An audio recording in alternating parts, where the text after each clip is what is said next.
kind of roll around their last hover, and it's Camille locked in here.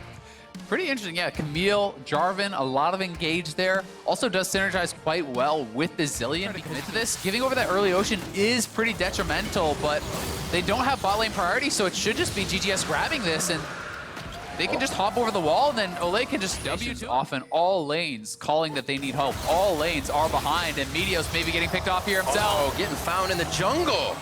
They don't need the lanes right. That's exactly what Arrow wants to do. He's going to get living artillery out soon enough, deplete that mana bar a bit, and when he does want to... And you can see this bottom lane comparison here, significantly ahead, almost 1,000, now over 1,000 gold ahead for Deathly. And with power, and it's going to be another uncontested Drake here for Golden Guardians. Infernal, going to be a big one again. You know, crowd control, and Optic hasn't even stepped forward to find it.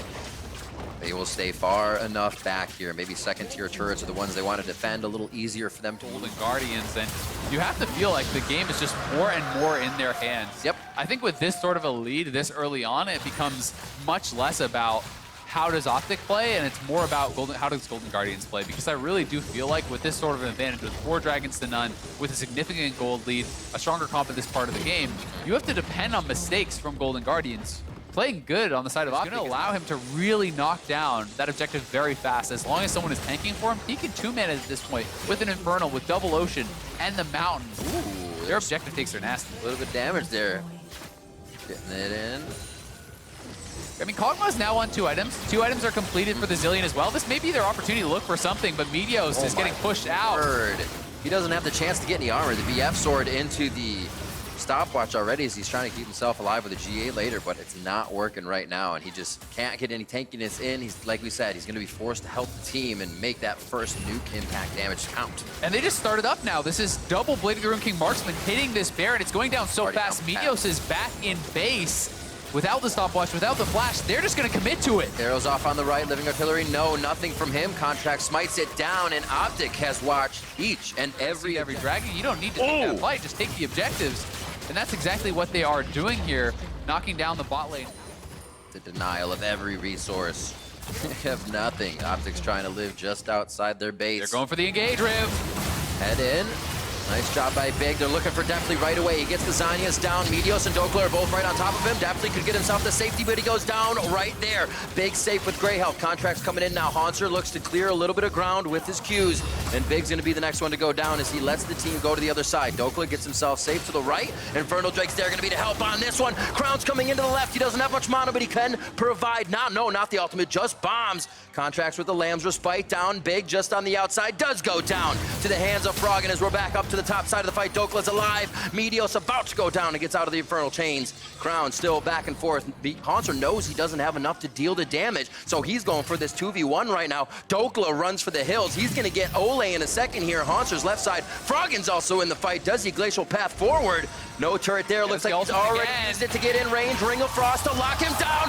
One more glacial shard, and they get another one in a 1-for-3 across the map. Yeah, Golden Guardians knocking down multiple members there. They do lose both their marksmen, but it doesn't matter. They win the extended fight. When Kog'Maw went down, not much hope of Optic winning the rest of that, so the bottom lane inhibitor will get cracked.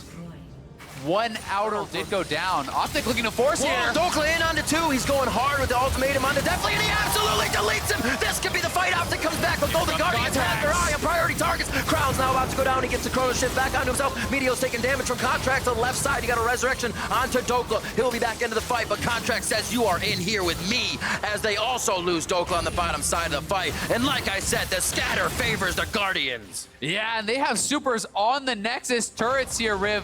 They're just going to march straight down mid lane. It looks like they're trying to just run past the turret. They're looking for the end. Golden Guardians looking to close out here and potentially punch their playoff ticket. Loved it right after the fight. Frog and hands off the keyboard. Double fist bump to Contracts and Deathly, the 2 that sit beside him as they lock in that playoff spot. Soon enough, with 2 Nexus turrets to go down, the next one will fall. 30 minutes in, Golden Guardians looking good coming into week 9. They're looking for the 2-0, and they've locked themselves a playoff spot.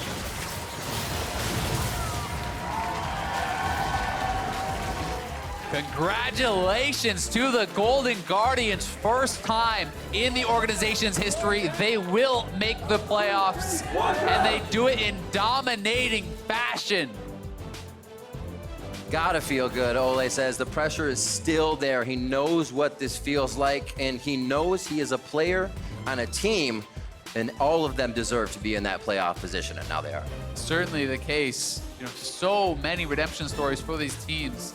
Players who felt like they had been cast aside by their former teams, being able to prove just how good they are, looking incredible today and going into playoffs in very strong form. Optic, another team fighting for that final playoff spot. They did not look close